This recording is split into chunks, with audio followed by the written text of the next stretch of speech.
బీన్స్తో ఎప్పుడైనా ఇలా ట్రై చేశారా? రోటీలోకైనా రైస్లోకైనా సూపర్ కాంబినేషన్, చాలా చాలా టేస్టీగా ఉంటుంది. ముందుగా కుక్కర్లోకి బీన్స్ తీసుకొని తగినన్ని నీళ్ళు పోసి హై ఫ్లేమ్లో ఒక్క విజిల్ వచ్చేంత వరకు ఉడికించుకోవాలి.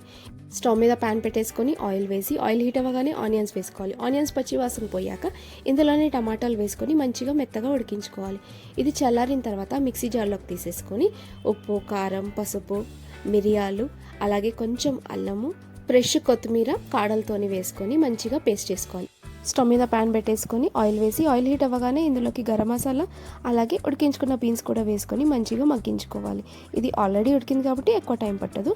జస్ట్ 2 minutes అలా మగ్గించుకొని మిక్సీ పట్టుకున్న పేస్ట్ కూడా వేసి అంతా కలిపేసుకొని ఒక 1/2 cup వాటర్ వేసేసుకోవాలి. జస్ట్ 1/2 cup వాటర్ వేసి మూత పెట్టేసుకొని ఒక 15 minutes సిమ్లో ఉడికించేసుకోవాలి.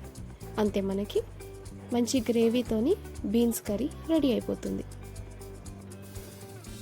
మీరు కూడా ట్రై చేయండి, చాలా బాగుంటుంది.